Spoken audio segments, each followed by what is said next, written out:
Go Fish just isn't Quark's game. There is no finer vintage of Klingon blood wine than 2309. And someone has to teach Federation officers the difference between a warp matrix flux capacitor and a self-sealing stem bolt. Hello, everybody, and welcome to The Seventh Rule with Cirroc Lofton. Hello. My name is Ryan T. Husk. Today we're doing a review of, oh boy, here we go, Deep Space Nine, Season 7, Episode 25, What You Leave Behind, written by IRA STEVEN BEHR and Hans Beimler, directed by Alan Craker. This was June 2nd, 1999. Where were you? Also, very quickly, very special thanks to Frank Gentile, Henry Unger, and Immo Ceiling Fan Radka for sponsoring this episode. They've been very patient, waiting for 7 seasons to sponsor this one. Thank you, Frank, Henry, and Immo. Immo, the first. Salute to Immo, yeah. Our very first associate producer. Yeah. The OG. And today we are joined by the most special of all guests, Mr. IRA STEVEN BEHR. Happy to be here. Applause. And of course, everybody knows there's no way this is not a Nog episode. Melissa Longo is here. The band is back together, and it's time to do this. Yeah. How you guys doing? Wow. We're so somber right now, aren't we? I'm a little sad. Yeah, that's how I'm doing. I'm sad. I help it. I had to wash the tears off my face before I could get into this episode and start talking about it. It was that impactful, and oh man, there's so much stuff that you threw into this. This could have been a feature film. How much stuff was going on in this? Yeah. But I just found myself essentially just walking down memory lane with everybody else, and you wrapped up a lot of stories in a nice bow, Ira. And when I was watching that, I was thinking, he's wrapping a lot of things up, and it made me think of Carmen saying that there was nothing left for his character to kind of do, or at least that's what he felt towards the end. But I feel the opposite watching this episode. I feel like there's so much more that could come. Even though you close it up, you wrap up a lot of things. Do you feel like it's like there could be like so much more that you could extrapolate from the end of this? Well, when we did it, we knew it was the end. And a lot of the things that are in the episode are in there because we knew it was the end. I mean, there was going to be no movie. There was no doubt about that. So this was the story, and it might have been a slightly different episode if there had been any kind of a possibility for some kind of continuation. So I did my best, and we all did, to wrap up as much as we could. I think one of the things I told myself yesterday, I don't want to do my usual, looking back and going, well, that could have been better. That should have been better. We could have done more. But it was definitely jam-packed. And, even with the budget that we had, we had to lower our expectations of how much we could get done. That being said, we did a hell of a lot. And we try to we try to include everyone, and everyone to have their moment. So I felt watching it again after all these years that we pretty much had achieved that. The only one who got left out was obviously Dax, Terry. She and I have a slightly different memory how all that went down. But let's just say I asked a lot of people to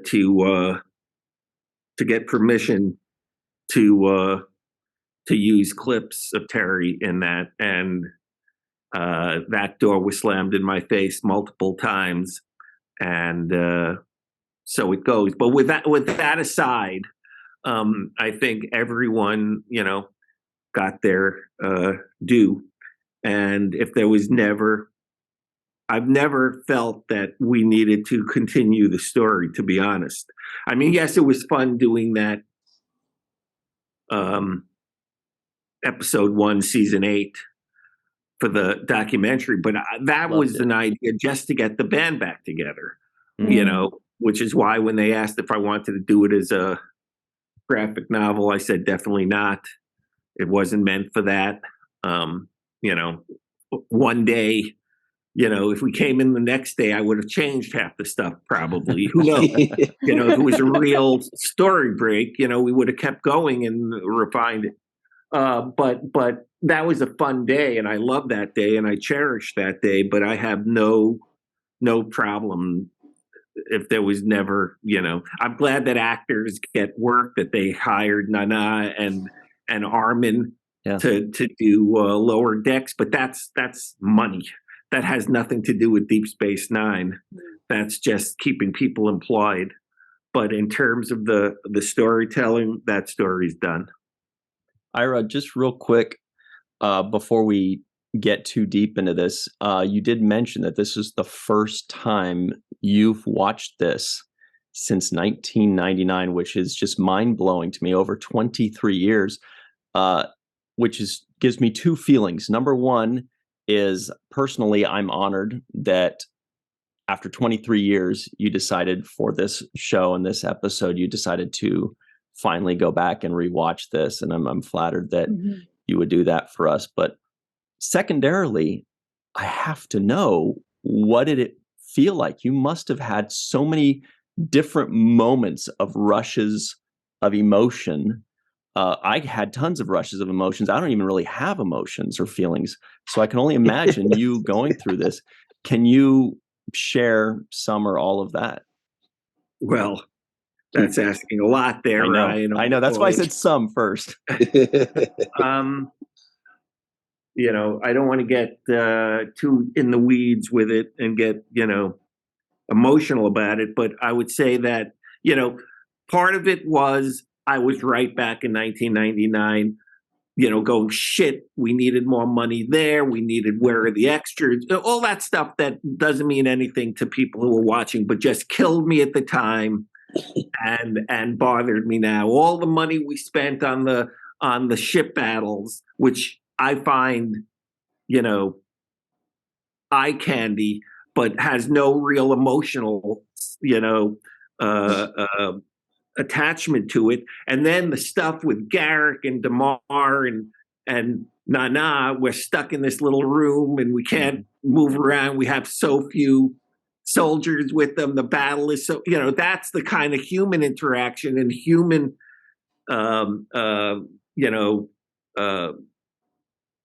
emotion that I would have liked to have seen more. But that's all bullshit. That's all just stuff that, when you create something or help to create something, you see the flaws as much as you see the positive stuff. Right off the bat, I'll tell you, I thought that Nicole and Sid, I loved that. I hadn't even remembered that. I thought if the show had continued, I thought that was a relationship that was really going to work. For anyone who cares, that I thought they were a nice couple, and I thought there was room to play with that and Miles and Sid and all of that. I thought that was good. That worked really well for me. I thought the last scene that we ever shot, that final scene that we shot that night on the last day of shooting between Quark and Vic, the one you were talking about, the go fish scene. Yeah. Everyone had basically left by then. It was me and the crew watching it. I was surprised everyone had gone and didn't want to see the last scene, but I thought that scene worked really nice.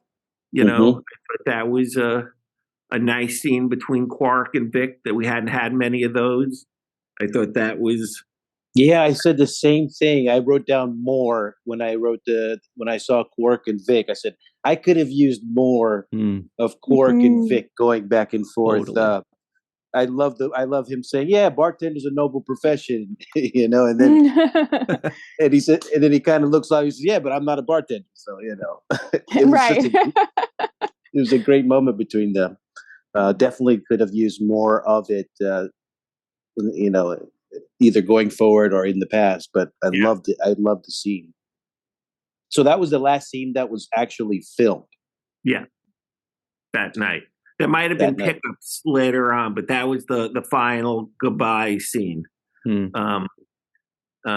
the two of them, and it had been such an emotional night, with the scene with him singing and getting through that, and Nana.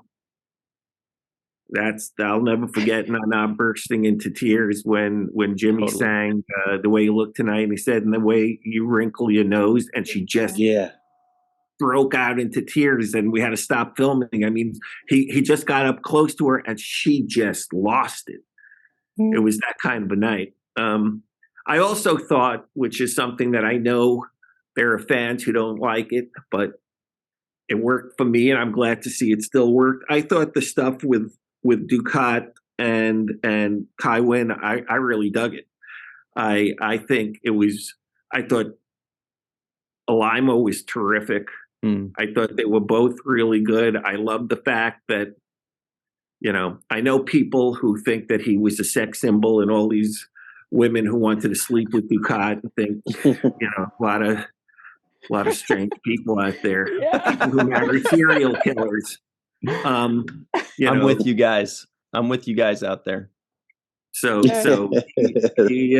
I thought that stuff worked really well. That stuff worked very well. There was the one-upmanship between the two. I thought for a second, I almost thought, wow, so Kai Wynn is the biggest villain in Star Trek. She's the winner. She's the last man standing. But then the whole flip, I didn't expect to see Dukat come back to life, and the speech where he gives her, where you really expected you to be the emissary.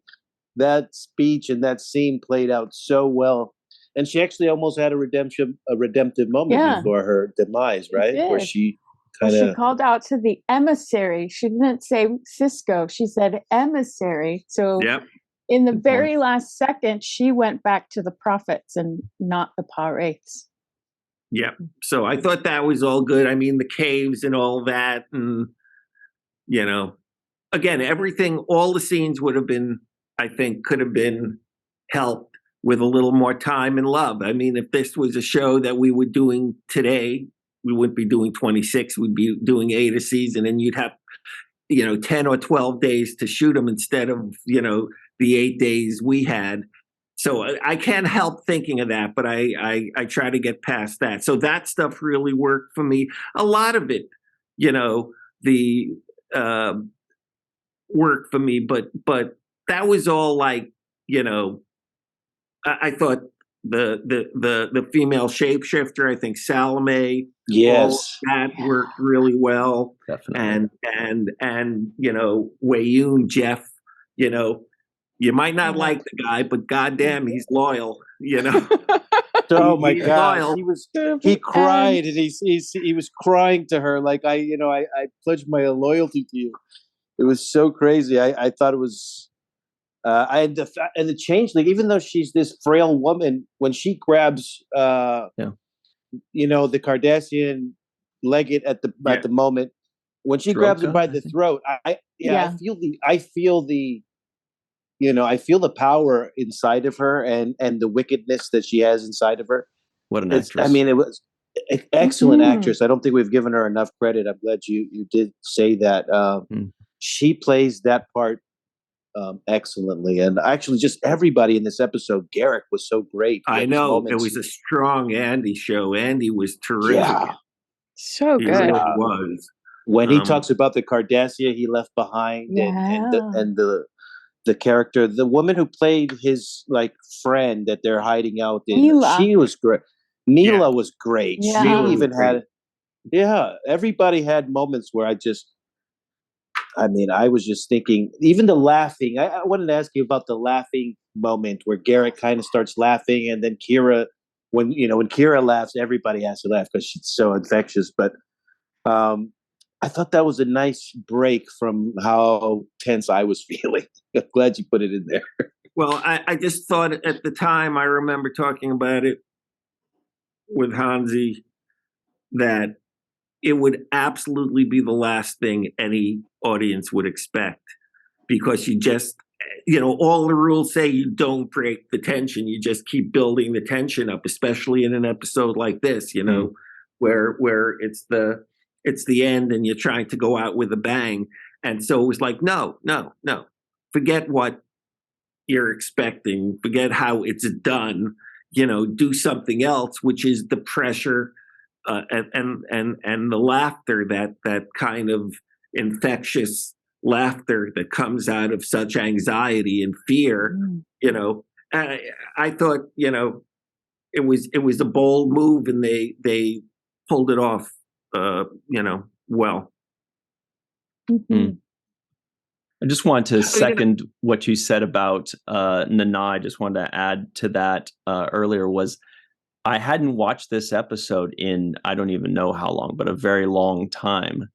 And that's pretty much the one thing I remember from the episode, was when I was a kid or a young adult watching that for the first time, I was like, whoa, that actress really cried. You know what I mean?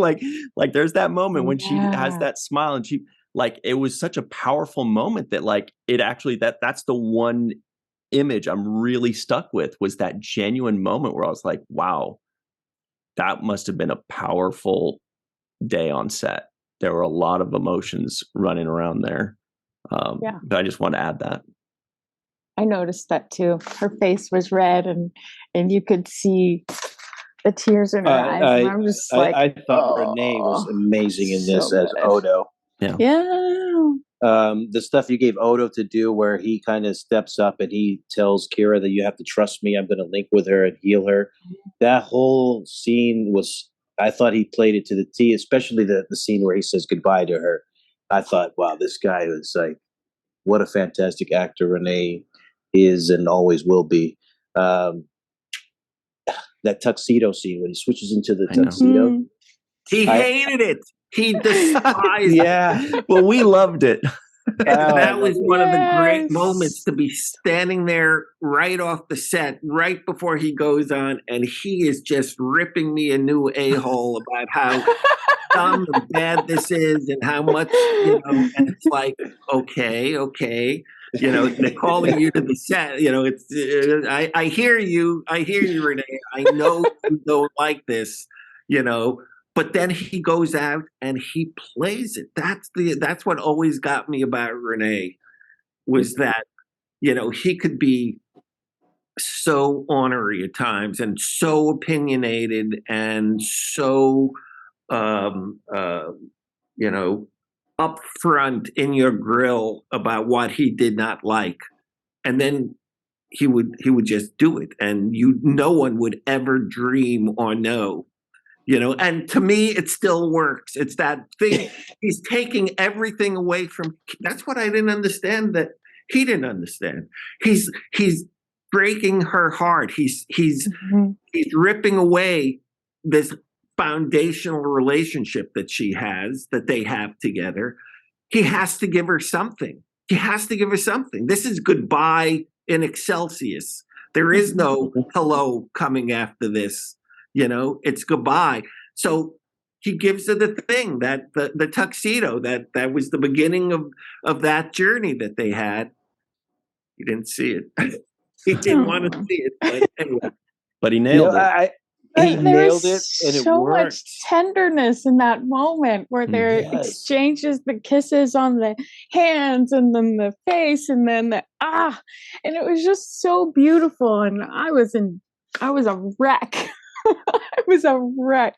And it was the strongest relationship Kira had ever had in her entire life.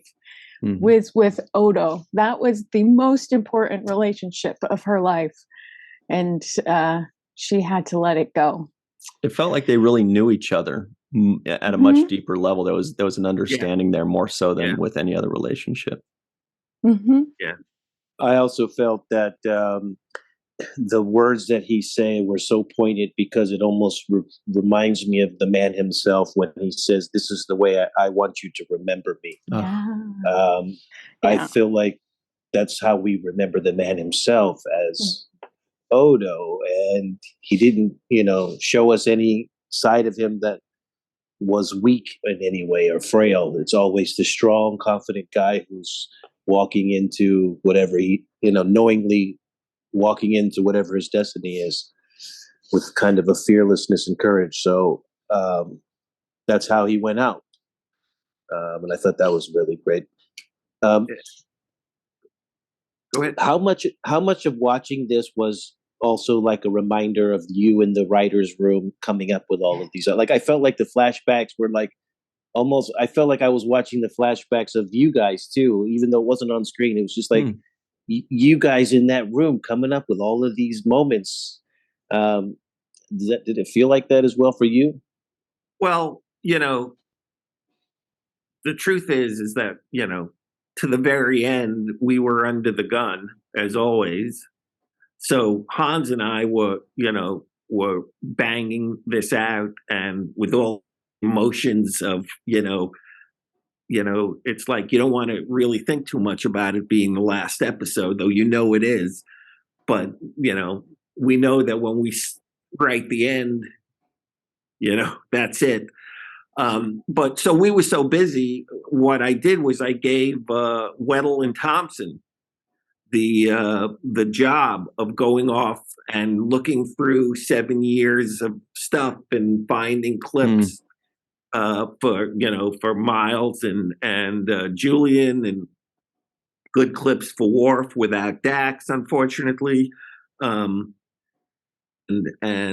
Jake and just everyone. And so they pull like well over 100 clips for us to look at, and then we just all of us looked at them and cut them back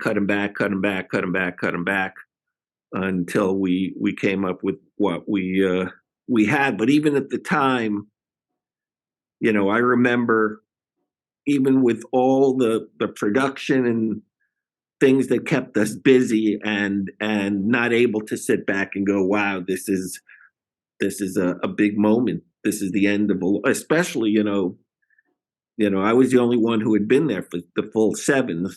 So, it was a big thing, but we didn't live in that space. But once we started picking the actual clips, then it started to, and we'd see them cut together. That was, by then we were done with the script and we had a little more time, and it was like, okay, yeah, that's gonna get them where it hurts. Now, were all of you guys in Vic's bar in that scene? Who was I saw Ira's sunglasses there. That's for sure. I think I saw Renee. It was a Where's Waldo? Because I saw Jeffrey and Casey and Max and Aaron and JG and Ira. Yeah. Ron was there. Renee was. Cheveria was there. Yeah. Hans was there with his wife. Hans was there with his wife. My Laura was supposed to be there, but the other thing that I remember is that my wife was in the hospital with pneumonia. Oh, geez. So that last week, on top of everything else, my wife was in the hospital with pneumonia. And I remember standing the last day, standing outside the studio, outside of the set, the sound stage, with Jimmy, who at that point was pretty friendly with myself and with Laura. And, the idea of a 7-year journey and getting to this point, this last day of shooting, and on top of all that emotion, I'm worried about my wife in the hospital with pneumonia. It was just like, wow, and the kids were so small back then. So I'm worried about the kids and they're being taken care of.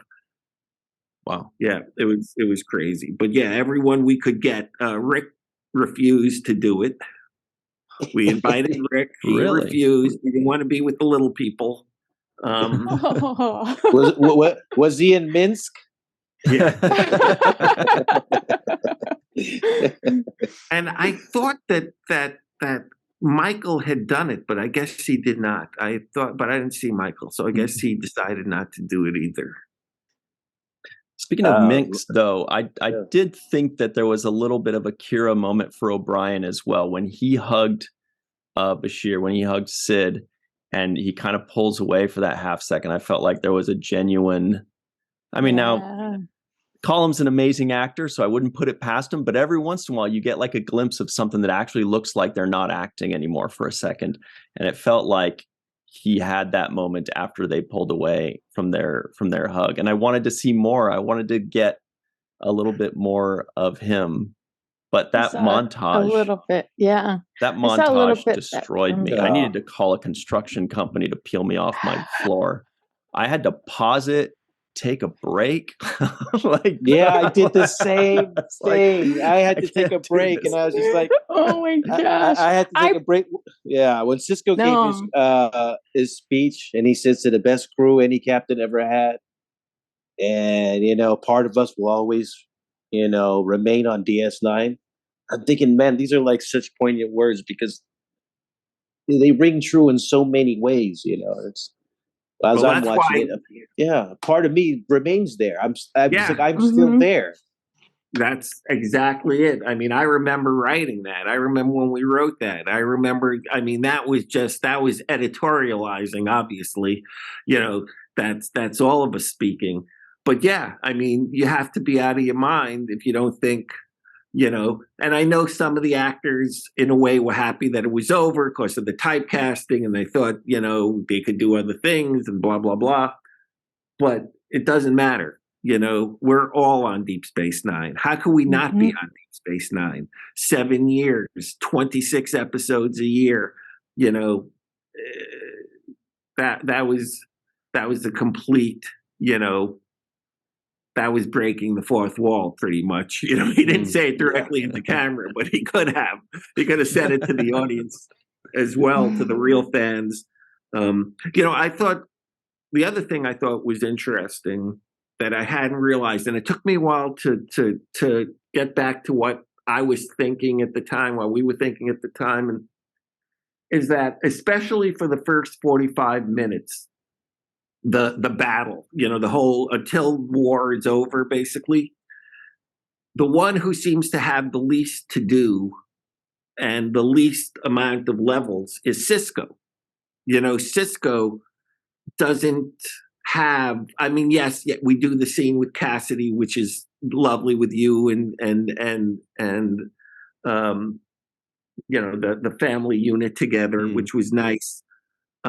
But basically, Cisco, I realized, was in, captain mode, real captain mode. The war was like reaching its climax. So we could not really kind of cut away and have any kind of like meeting, fun character things with Cisco. Number one, I don't think Avery would have wanted to play it because he was locked in to, we're getting this done. This is going to finally be over. We're going to win this thing or find a way or whatever. So that it was only after all that happened in the second half that, that story, his story, was able to breathe because there was no breathing room for him. Mm-hmm. He was a soldier at war, a leader at war. And some of his scenes, like I wrote down here, Penny is amazing. She was wonderful in this episode. She'll just playing the full range, but the Cisco, when he has that kind of climax moment with Ducat, that I was eating that up. Like, I mean, that was just so good. When he says to him, like, you're on your knees. How could you, stand up to me when can't even get off your knees? Just that whole, that's what we've been waiting for, that moment. And it gave me all that I needed to. Specifically, I remember when Avery says, I am, and the way he says it, he kind of strains the sound of it and elongates it. and sings it in some type of way. Love and that I guy. thought, yeah, I was like, wow, this is some good stuff here. Can we take sorry, I was just Yeah. going to take a quick break. But actually, Ira, please, if you have a response to that, let's hear it for sure. Well, no, what I was going to say was, I was very much aware that we did not have, a final Nog and Jake moment. We couldn't really find room for that. And also, again, it was like, I mean, we could have done it with more time, but basically he was also in his military mode. The whole thing is about, at the end, he's the lieutenant, and it's not about the kids and friendship in that sense, Plus he's going to be there, or he's there. Well, they're not saying goodbye. Yeah. But yeah, at the time it was like, but then there were places where I wish, there were time to do a little bit more between, obviously everyone talks about Cisco and Jake. I wish we could have handled that. But, Yeah, in my head canon, Cisco is going to continue to visit Jake and Cassidy through this vision way that he does. Hopefully more often than in the Visitor. Because in the Visitor, it was few and far between. He had to wait a long time. Well, but that's, yeah. Now he's a god, and now he can do that. Yeah, but Maybe the gods yesterday. seem to More only easily. intervene when it's something serious. They don't come up to say, hey, you're low on milk, They come for important stuff. But yeah, when we get to the other side of the break, I have some more questions for you about the Cisco character and the choices that you made. Sure. Yeah. Sure. All right, let's hop on that break. I just wanted to add very quickly that a line by Cassidy that I thought was beautifully written, I thought it was just the perfect quote and beautifully delivered, was when she sees Cisco and they're up in the Celestial Temple. She says, where are we? The Celestial Temple. And she says, this is scaring me. Let's go. And I'm like, that is, whoever wrote that line understands how people think and how they talk to people that they trust. She's just like, this is scaring me. Let's go. I thought that was a perfect A+ line. And delivery of the line. Exactly. There was, I could read it on her face. She nailed projected that fear. It was perfect. It was just, I was very happy with that. All right, let's hop on our break.